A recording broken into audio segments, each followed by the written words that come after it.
Hello, my name is Yvette Margot, and initially I had reservations about making a video and posting it on YouTube.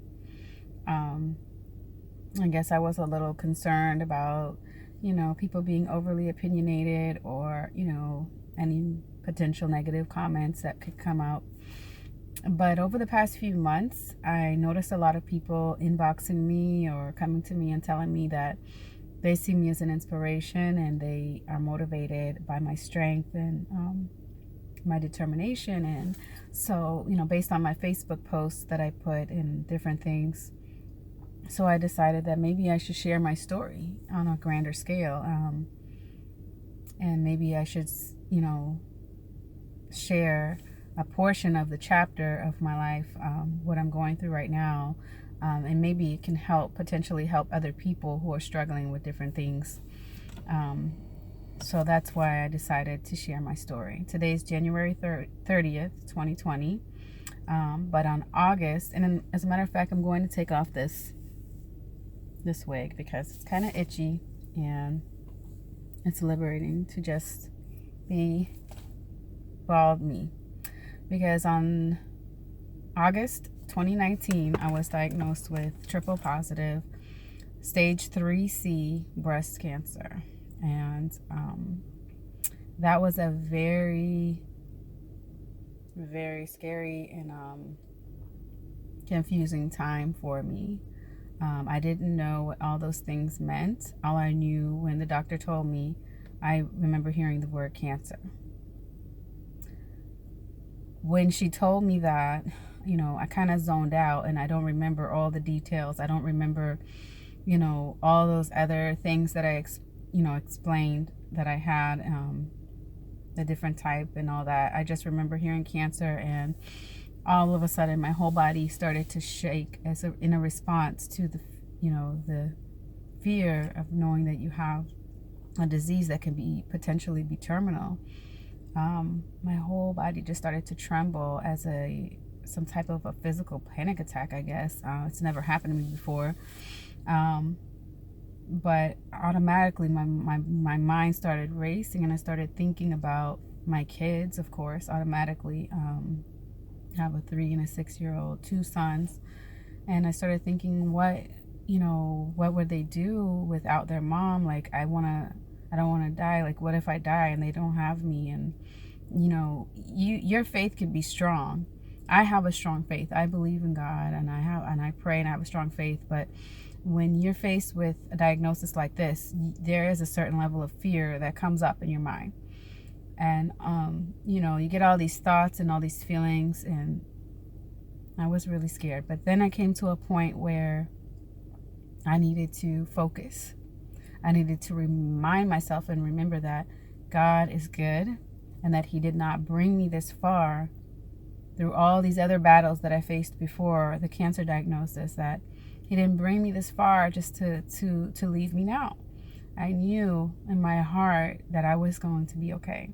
I felt like God would give me the strength, and I prayed. I had a lot of people praying for me, and I'm just here to say I had stage 3. Technically, they said it was stage 4, but because it did not spread to any major organs,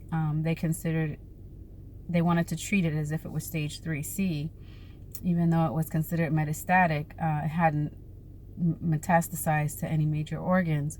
They were going to treat me with the intent to cure. So it shrunk after 6 chemos from August to December 2nd.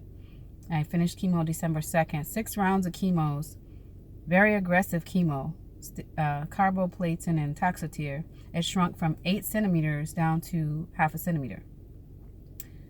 And they couldn't even find anything in my lymph nodes anymore. And they did the PET scan a couple weeks ago, after the 6 chemos, after the lumpectomy, and they found no evidence of disease.